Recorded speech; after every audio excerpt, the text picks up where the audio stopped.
اللهم صل على محمد وعلى آل محمد كما صليت على إبراهيم وعلى آل إبراهيم إنك حميد مجيد. اللهم بارك على محمد وعلى آل محمد كما باركت على إبراهيم وعلى آل إبراهيم إنك حميد مجيد. رمضان المبارک کا مہینہ جس سے ہم گزر رہے ہیں، یہ اللہ تعالیٰ کے حضور خاص طور پر دعا کرنے کا مہینہ ہے. دعا کرنا ایک مومن کی شان ہے، اس کی ذمہ داری ہے، اس کا اصول زندگی ہے. لیکن جب ایک ایسے مہینے میں انسان آتا ہے جو خاص طور پر قبولیت دعا کے نشان اپنے ساتھ لاتا ہے، تو پھر مومنوں کی ذمہ داری ہو جاتی ہے کہ بہت زیادہ دعائیں کریں اور ہر وقت اللہ تعالیٰ کے حضور دعا کے ساتھ جھکے رہیں. آج کے درس حدیث میں یہ پہلی حدیث ہے جو میں آپ کے سامنے پیش کرتا ہوں، جس میں یہی مضمون بیان کیا گیا ہے. اس حدیث کے الفاظ یہ ہیں کہ رسول خدا صلی اللہ علیہ وسلم نے فرمایا کہ ان اللہ لا ینظر الی صورکم و اموالکم ولکن ینظر الی قلوبکم و اعمالکم. یہ مسلم شریف کی کتاب سے لی گئی ہے، اور ترجمہ اس حدیث کا اس طرح پر ہے کہ رسول پاک صلی اللہ علیہ وسلم فرماتے ہیں، لوگوں اس بات کو یاد رکھو کہ اللہ تعالیٰ تمہاری شکلوں اور تمہارے مال و دولت کو نہیں دیکھتا، بلکہ اس کی نظر تمہارے دلوں پر اور تمہارے اعمال پر ہے. یہ دو مختلف چیزیں بیان کی گئی ہیں کہ وہ کون سی چیزیں ہیں جس کی طرف اللہ تعالیٰ نہیں دیکھتا، اور کون سی وہ باتیں ہیں جو اللہ تعالیٰ دیکھتا ہے اور ان کی جزا دیتا ہے. تو اس دوبارہ نظر کریں تو پتہ لگتا ہے کہ آپ نے فرمایا کہ اللہ تعالیٰ تمہاری شکلوں اور تمہارے مال و دولت کو نہیں دیکھتا.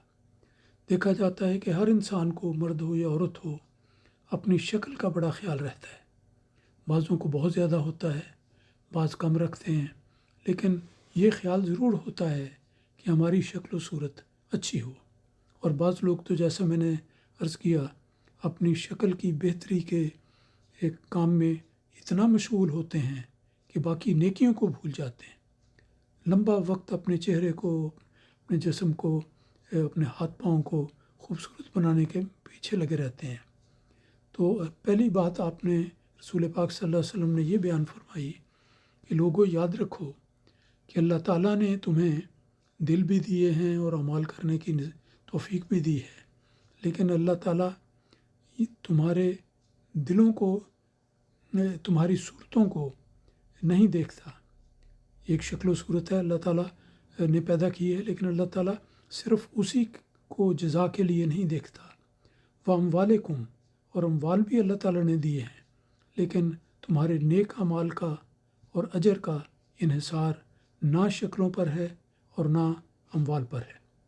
تو پھر سوال پیدا ہوتا ہے کہ پھر اللہ تعالیٰ کون سی باتیں ہیں جن پر نظر رکھتا ہے اور جن کو پیش نظر رکھتے ہوئے اللہ تعالیٰ کی طرف سے اجر، ثواب اور قربت ملتی ہے. فرمایا وَلَٰكِن يَنظُرُ إِلَىٰ قُلُوبِكُمْ، اللہ تعالیٰ تمہارے دلوں کو دیکھتا ہے. دل کے اندر کیا خیالات ہیں اور کیا ارادے ہیں، کیا نیتیں ہیں، کیا اچھی باتیں ہیں، ان کو دیکھتا ہے اللہ تعالیٰ کہ تمہارے دل پوری طرح اصلاح پذیر ہو چکے ہیں کہ اور نیک کام کرنے کے لیے ہمیشہ مستعد رہتے ہیں کہ نہیں. اور دوسری بات فرمائی اسی کے ساتھ متعلق ہے، وَأَعْمَالِكُمْ، اور تمہارے اعمال. یعنی اللہ تعالیٰ جس چیز کو دیکھتا ہے اور جس کی اہمیت ہے اور جس کے نتیجے میں انسان کو بہتری نصیب ہوتی ہے، وہ انسان کا دل ہے اور اس کے اعمال ہیں.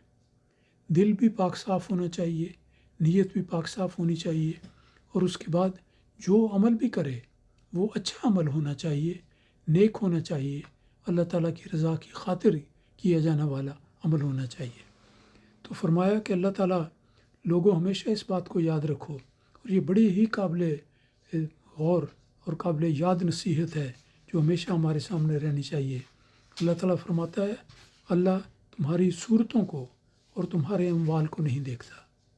یہ تو دیکھیں صورتیں اچھی ایک غیر مومن کی بھی ہو سکتی ہیں، ایک مالدار شخص غیر مومن بھی ہوتا ہے، اور بسا اوقات یہ لوگ جو صرف اپنی صورتوں اور اموال کے پیچھے لگے رہتے ہیں وہ اپنی ان باتوں کو بہت اچھا بنا لیتے ہیں، لیکن اجر جو آخرت میں ملنے والا ہے وہ کس بات پر منحصر ہے؟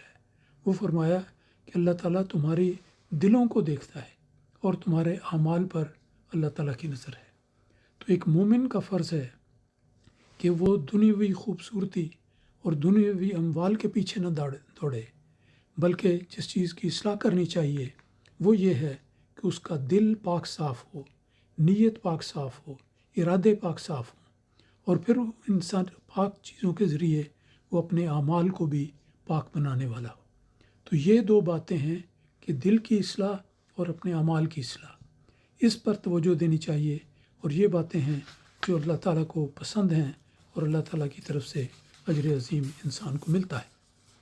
ایک دوسری حدیث آج کے درس میں اللہ تعالیٰ اور اس کے رسول سے محبت کے بارے میں ہے، وہ میں ذکر کرتا ہوں۔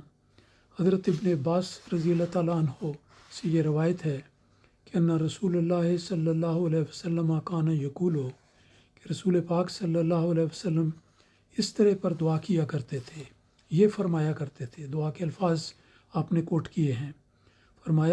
فرماتے تھے کہ اللہم لک اسلمتو، کہ اے میرے اللہ،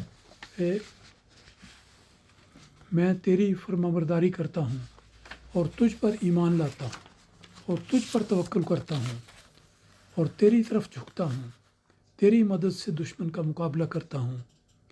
اے میرے اللہ، میں تیری عزت کی پناہ چاہتا ہوں، تیرے سوا اور کوئی معبود نہیں، تو مجھے گمراہی سے بچا، تو زندہ ہے اور تیرے سوا کسی کو بقا نہیں، جن و انس سب کے لیے قضا مقدر ہے۔ یہ اس بڑی مقدس دعا کے ترجمہ ہے جو میں نے آپ کے سامنے پیش کیا ہے کہ رسول پاک صلی اللہ علیہ وسلم اس طور پر دعا فرمایا کرتے تھے۔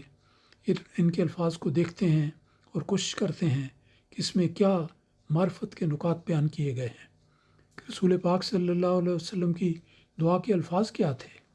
آپ فرمایا کرتے تھے کہ اے اللہ، میں تیری فرمانبرداری کرتا ہوں۔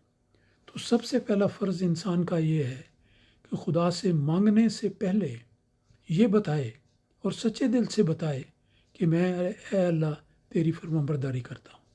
ایک شخص جو خدائی احکام کا نافرمان ہے وہ کس منہ سے خدا سے دعا کر سکتا ہے؟ تو فرمانبرداری پہلی شرط ہے۔ اور پھر فرمایا کہ میں تجھ پر ایمان لاتا ہوں۔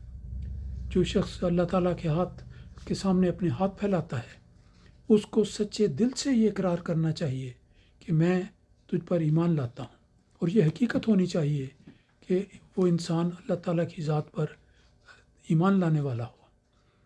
اور پھر یہ ہے کہ میں تجھ پر توکل کرتا ہوں، کہ میرا سارا انحصار، سارا دار و مدار تیری ذات پر ہے، اور ہمیشہ میں اس سچے یقین کے ساتھ تیری طرف جھکتا ہوں اور توکل کرتا ہوں۔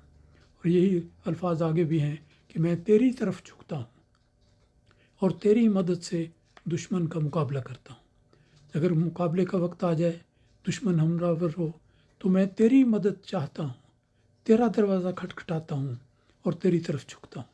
تو یہ اقرار ہیں جو ایک مومن کو دعا کرنے سے پہلے کرنے چاہیے، اور اس قابل ہو جانا چاہیے کہ وہ سچے طور پر یہ اقرار کرے دعا کرتے ہوئے کہ میں یہ ہوں، اے میرے خدا میری دعا کو قبول فرما۔ میں پھر دوبارہ دہرا دیتا ہوں، آپ نے فرمایا کہ ہر شخص اس قابل ہو کہ وہ یہ کہے کہ اے خدا، میں تیری فرمانبرداری کرتا ہوں، پھر میں تجھ پر ایمان لاتا ہوں، تجھ پر توکل کرتا ہوں، تیری طرف جھکتا ہوں اور تیری مدد سے دشمن کا مقابلہ کرتا ہوں۔ یہ صفات جب تک کوئی انسان اپنے اندر پیدا نہیں کرتا، وہ حقیقی معنوں میں اس قابل ہی کہاں ہے کہ اللہ تعالیٰ اس کی دعا کو سنے۔ ہر انسان میں کمزوریاں ہوتی ہیں، لیکن اگر کمزوری کے باوجود ایک مخلص اور دیندار انسان، ایک مسلم، جب اللہ تعالیٰ کے حضور ہاتھ پھیلائے اور یہ اعترافات کرے کہ اے خدا میں تیری فرما برداری کرتا ہوں، تجھ پر ایمان لاتا ہوں، تجھ پر توکل کرتا ہوں اور تیری طرف جھکتا ہوں اور تیری مدد سے ان دشمن کا مقابلہ کرتا ہوں۔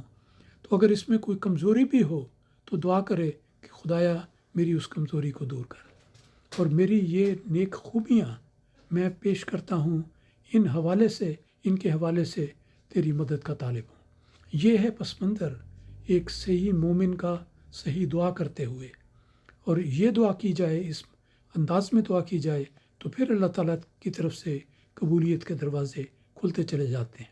تو یہ رسول پاک صلی اللہ علیہ وسلم کی دعا کا طریق تھا، اور آخر میں یہ بھی فرماتے تھے اللہ تعالیٰ سے دعا کرنے سے پہلے دعا بتاتے ہوئے کہ میں کون ہوں، کہ تیرے سوا اور کوئی معبود نہیں، اور اے خدا تو مجھے گمراہی سے بچا۔ تو یہ ساری صفات کا حوالہ دینے کے بعد اور سچے دل سے اقرار کرنے کے بعد اور ہمیشہ اس بات کی کوشش کرتے رہنے کے بعد پھر دعا کے الفاظ آتے ہیں کہ اے اللہ تو مجھے گمراہی سے بچا۔ صراط المستقیم جس کی دعا سورہ فاتحہ میں سکھائی گئی، وہ سب سے مقدم دعا ہے کہ اللہ تعالیٰ مجھے سیدھا رستہ دکھا۔ مطلب یہ ہے کہ میں ہمیشہ سیدھے رستے پر گامزن ہوں اور مجھے گمراہی سے مکمل طور پر بچا۔ اور آخر میں یہ اقرار بھی فرمایا کرتے تھے اپنی دعا میں کہ اے اللہ تو زندہ ہے، تیرے سوا کسی کو بقا نہیں، جن و انس سب کے لیے فنا مقدر ہے۔ کیسا پیارا اقرار ہے کہ اے خدا تیری ذات ایک زندہ و پائندہ ہمیشہ قائم و دائم رہنے والی ذات ہے، اور تیرے سوا کسی شخص کو بقا نہیں، نہ مردوں میں، نہ عورتوں میں، نہ جانوروں میں، نہ پرندوں میں کوئی ایسا وجود نہیں جو ہمیشہ کے لیے زندہ رہے، سب جن و انس ہمیشہ فنا کا شکار ہوتے ہیں۔ تو اللہ تعالیٰ کے ہاتھ کے سامنے دعا کرتے ہوئے گویا وہ انسان اپنے آپ کو ایک عاجز اور کمزور انسان کے طور پہ پیش کرتا ہے، اور اللہ تعالیٰ کی صفات کا واسطہ دے کر دعا کرتا ہے کہ اللہ تعالیٰ تو ان اعلیٰ صفات کا مالک ہے، تو میری مدد فرما، تو میری دعاؤں کو قبول کر اور ان دعاؤں کو شرف قبولیت عطا فرما۔ تو یہ انداز اختیار کرتے ہوئے ہمیں بھی دعائیں کرنی چاہیے۔ اللہ تعالیٰ ہمیں اس کی آسن رنگ میں توفیق عطا فرمائے۔ اللہم صلی علی محمد۔